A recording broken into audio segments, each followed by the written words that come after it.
Um, should be a quick tactical operational level update on what's going on. I saw a great. It's a Russian briefing that had Ukraine split up in these four districts essentially. I might have a couple of the borders slightly off over here in the east, but it went basically on the provincial state level kind of borders. All right, so you had North Central, right, which includes Kiev. The Eastern, the Donbass, essentially, as a district. The West, all right, and then as well as the South and the coast, right? So I found it interesting. Russia split Ukraine into those four districts. Kind of follows their scheme of maneuver over the past week. So it's just seeing it on an actual Russian map was pretty interesting. And I think it helps clarify what they're doing. Because if you look at Russia's military operations, this westernmost district, right, northern border Belarus, Poland, Slovakia, Hungary, Romania, Moldova. Nothing's really happening there, right? You get some missile attacks launched into there, but not significant Russian activity yet, right?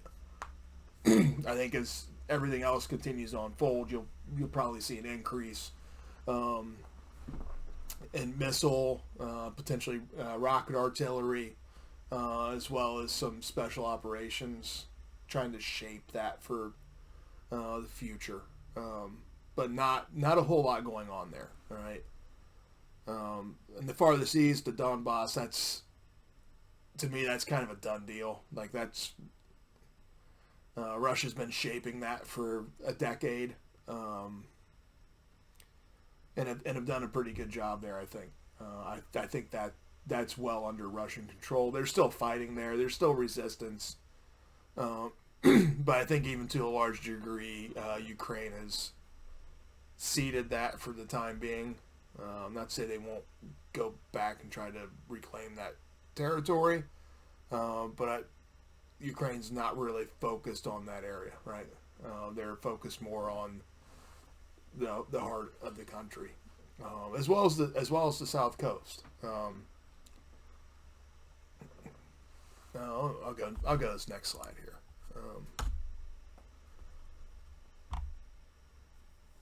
I'll talk about the south first, and these maneuver graphics on here. I took mine and I just slid them around slightly to match the maneuver graphics that Russia has on their map. So this is basically Russia's map that you have in front of you. I'm just using this UN map because it has the political borders internal to Ukraine on it, and that helped me to draw some quick boundaries there. But this is what Russia has on their map as their scheme of maneuver. So pretty interesting. In the north, I think what we have there is Russia's making slow but steady gains. Ukraine's problem is the Russian ground forces are 3 times the size of theirs. So even with all the problems Russia has logistically, maintenance, and personnel, they can continue to pour more in. And you can look at that from a couple of ways. Russia's willing to fight a war of attrition, and they see that ultimately they can win a war of attrition because they have 3 times the numbers.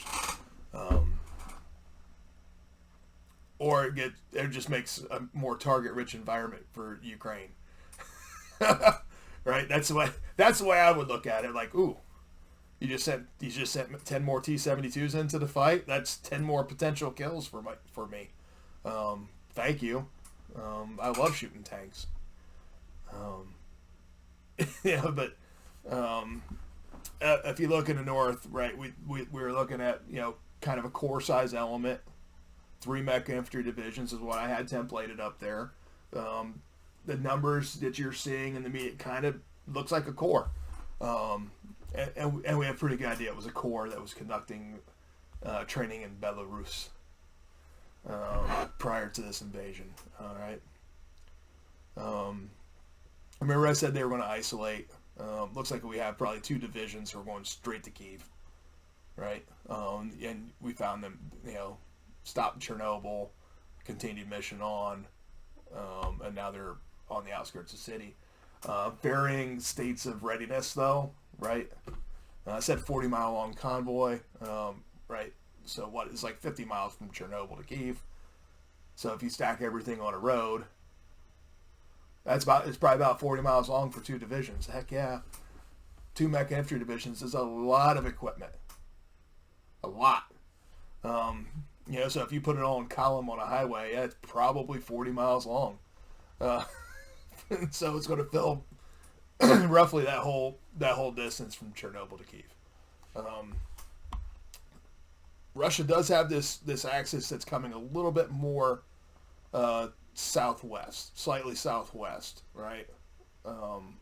So that may still be some kind of tactical enabling force west of the capital to provide to isolate. Right, and we can isolate that from reinforcements, from Ukrainian reinforcement, from NATO, whatever. So isolate doesn't mean siege, right? It can, but it can also you're isolating. You're cutting off lines of communication. So I think you do have an isolate still, not as robust as I initially thought. I thought it would be more of a siege type task, but there's an isolate, I think, still based on what I saw in Russian graphics, as well as the main effort. This is the main effort going straight to the capital. We had about a division plus mech infantry Russian templated just inside of Russia. That's where I put them. Some people put them inside Belarus on that side. I put them on Russian side. I was right. The Russian graphics actually show them coming out of Russia. And they're attacking south-southwest. You can see battle right there in the city of Chernihiv. They thought they could take the city. Obviously, you can't take the city. So they got kind of bogged down in there a little bit, and Russia's it's taken them a couple days to unscrew themselves and start bypassing the city. Now they're continuing moving on. They're coming down the east side of Kyiv. I think that's the eastern I think that's an isolate as well. All right, so I think you got division isolate west. Still have a division plus isolate east, and 2 divisions headed for the city. I had something here. I think I had a brigade. What I have? Nope, division. All right. So here's my. Not that far off. All right. So I had a division here going east to west. They're a little bit further north, and they're kind of southwest is what the Russian graphics have. But that's going to isolate to the south and southeast. I think this has a couple purpose. I think the primary purpose is to prevent movement of Ukrainian forces east and west. And really, this isn't so much about Kyiv. I think this is more about Donbass. All right, I think this is more about the east and enabling Russia to destroy Ukrainian forces here and seize these eastern 3 oblasts. So I think I think that's what that is. There's another division I had templated here. I had templated going east to west towards Kiev. Russia has that going straight south. So slightly off head to unit, right? But they're coming more straight south, right? So that's Kharkiv. There's a city there where there's a lot of fighting, a lot of artillery, both rocket and cannon artillery fired into the city, a lot of close air support into the city. A lot of really heavy fighting, and Russia is actually having some pretty good progress there. So I think, like I said, that mech infantry division was enabling this division plus, to seize the city of Kharkiv and take that oblast. And then in the Far East, you see we have like a couple army groups. I templated one that's going to come straight into the Donbass and seize that. And then I put one going to Mariupol and a maritime amphib and wanting to seize Mariupol. We've had reports of amphib landings in Mariupol, but most of it has been land based. And it looks like it's come from the east. So Russia's able to use Donetsk and Luhansk to enable follow-on forces to, come through and attack Mariupol from the east-northeast. So we've seen that. Reports of amphib landing. I really can't find anything that's confirming or denying that. Did something go ashore? Probably, but really can't lock that in. The central part, this area is actually pretty quiet. But we get down south. I really focused early on Odessa, and here's Odessa. And learning about Odessa, it's an interesting place. Ukraine has a political party called the Internet Party, and it's headquartered out of Odessa. And their candidate for the Internet Party goes by the name of Darth Vader. This was hilarious. So if you didn't know, inside in the city of Odessa, there used to be the statue of Lenin. And part of the decommunization, right, it was intended for destruction. But a local artist comes in and says, let me modify this. And he turned it into Darth Vader. And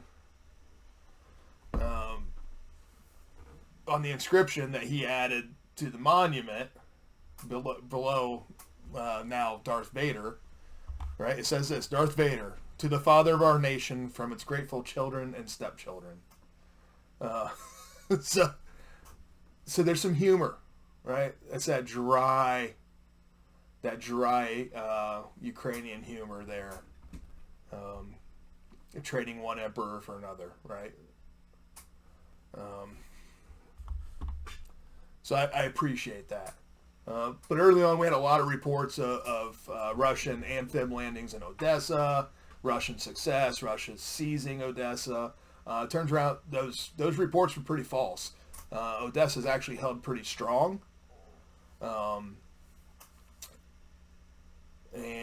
And recently, Zelensky, I put the note here in the bottom right so I don't forget it, Zelensky removed the government of Odessa and replaced him with Maxim Marchenko. Marchenko is former commander of the Adar Battalion, 2015 to 17. The Adar Battalion has kind of a bad reputation for human rights abuses, beating detainees, prisoners, pretty military organization. So putting a former commander of that battalion, and those accusations against the 8R battalion were before Marchenko was the commander. It was under a couple previous commanders.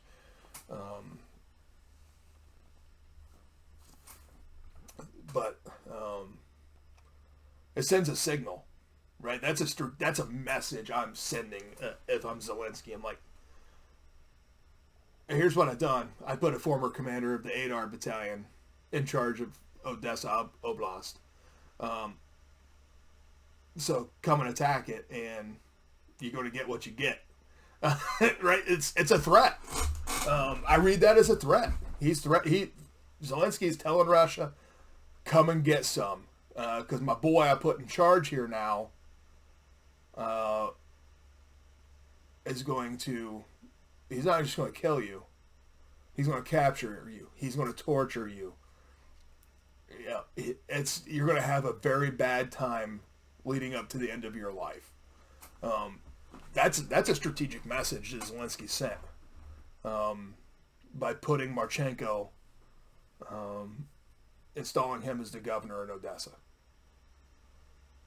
It communicates a message. So to me, that's really dramatic, right? But it's also important. It's important to recognize the messaging ahead of the military action, right? It's a method of preparing the battlefield, and Zelensky's doing a very good job at it. And Ukraine's doing a much better job of messaging and information operations than Russia is up to this point.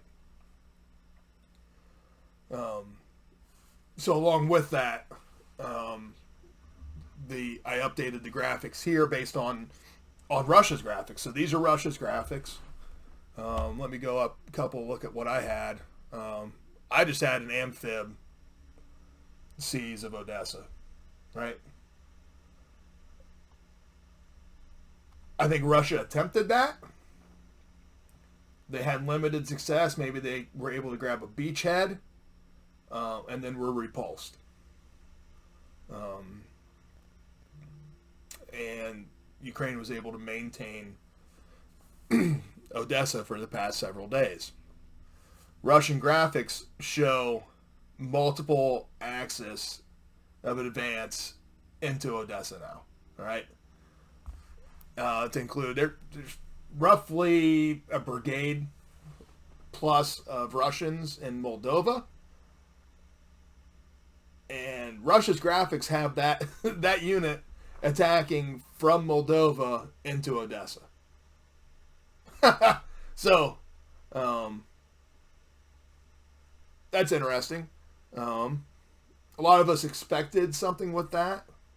I didn't really. I expected that to be more of a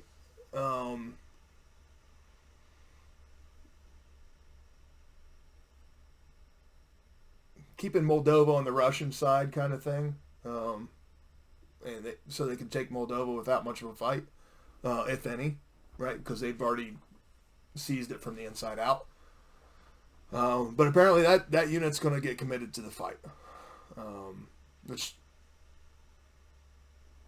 shouldn't have been a surprise.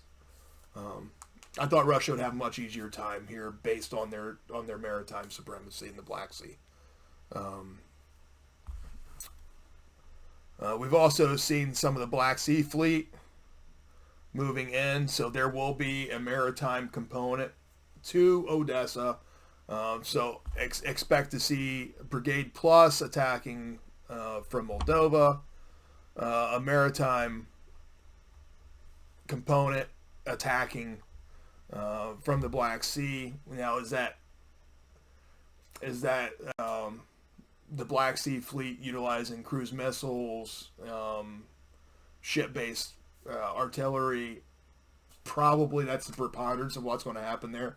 They're just going to start shelling the city from the Black Sea, and then probably there is a maritime amphibious landing component of this, which creates a conundrum for Odessa. Russia also has templated an axis that's coming from Crimea and heading northwest. There's a city here called Kherson that's kind of in this bay. I wouldn't mess with that. I would try to swing that out and bypass, and then that would create like a triple envelopment on Odessa from the Russians, and that's pretty hard to fight, right? So if you have 2 ground axis in Odessa and 1 maritime, that's going to be pretty hard to contest on the Ukrainian side, and Zelensky putting Marchenko in charge in Odessa is sending a message like, bring it, because I got bad dudes here who are ready to do bad things,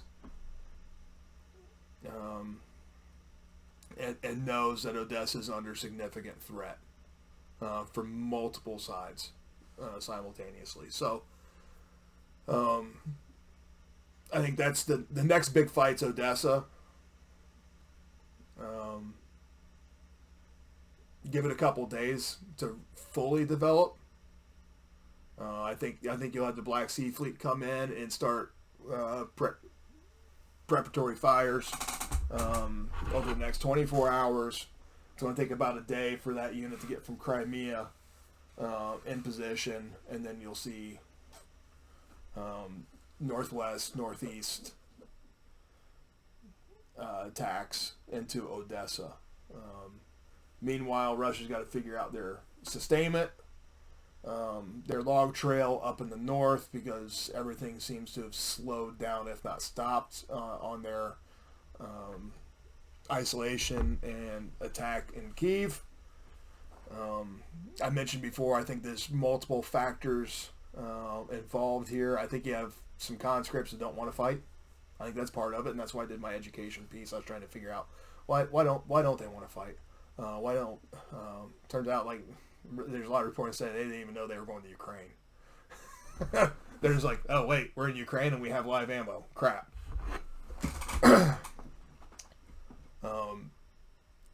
I think they had a failure to maintain good running staff estimates. I think you had intentional deception inside the Russian military. I'll tell you, in the American army, it's not, if you say, I'm not ready to fight, that's not a very popular thing for you to say. But we're more willing to say it than a lot of armies, right?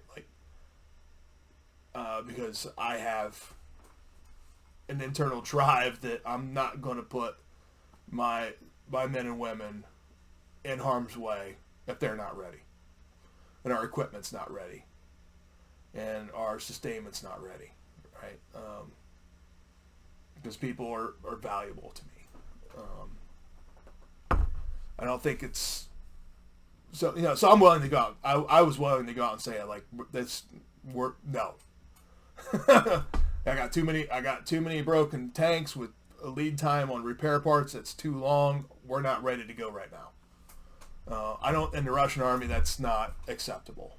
You're ready, and you would rather accept the consequences for sending a false report than accept the consequences of sending an accurate report.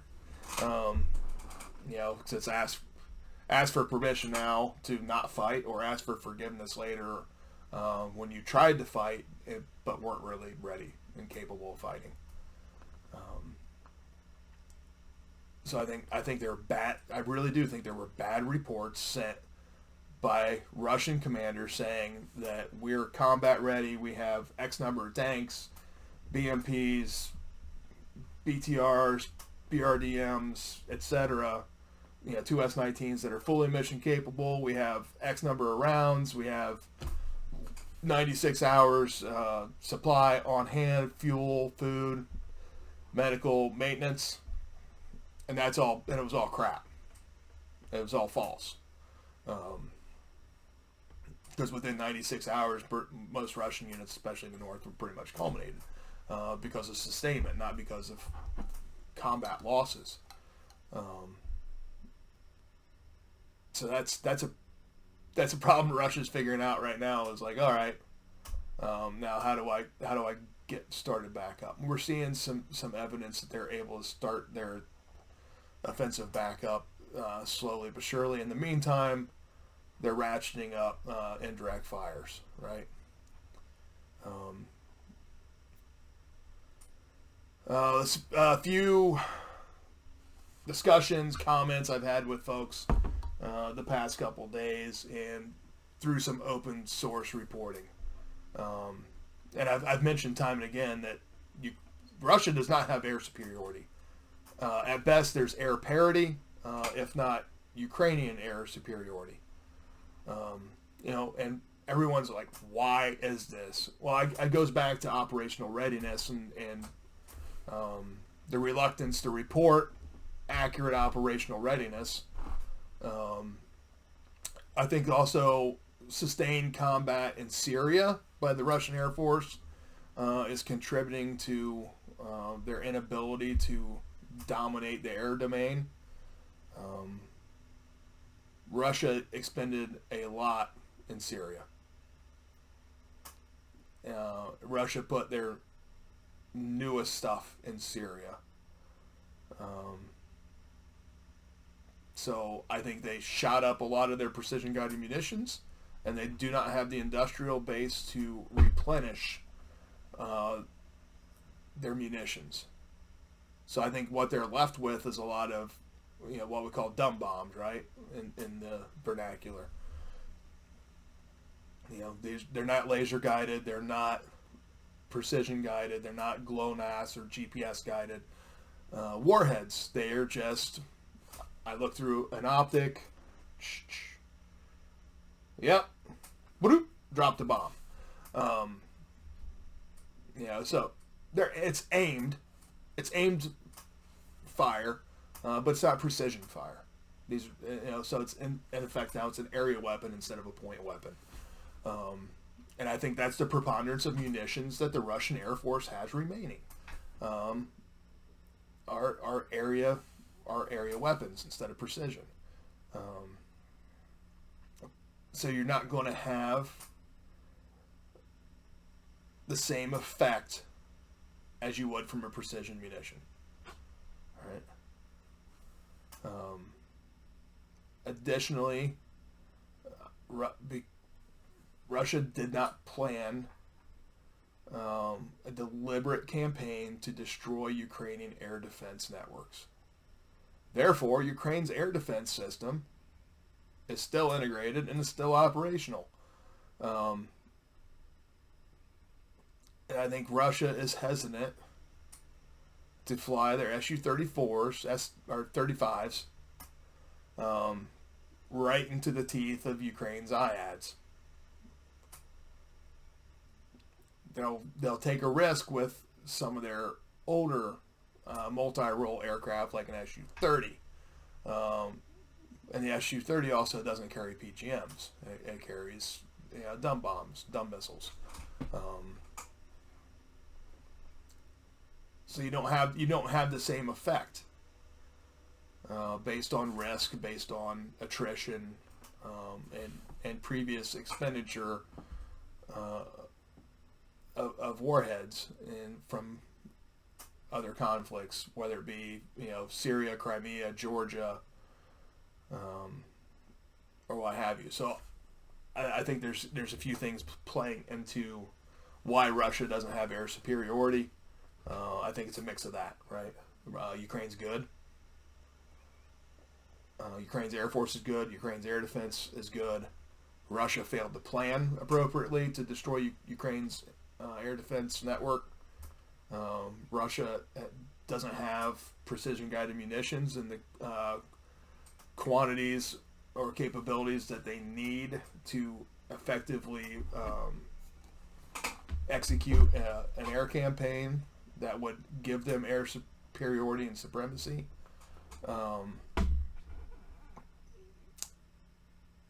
And I don't think their aircraft are functional. Right? Aircraft readiness is hard. It's a difficult game, and it's difficult for Western countries, it's difficult for the United States to keep our aircraft functional and in the skies, right? So I think it's even harder for Russia. So with all that, I think that's kind of where we sit. I think the next fight we'll see is Odessa, and while Russia figures out what to do in the north to continue on Kyiv.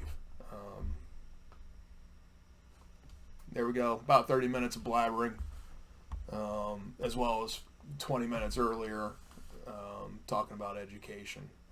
It's all related, right? Everything here is related.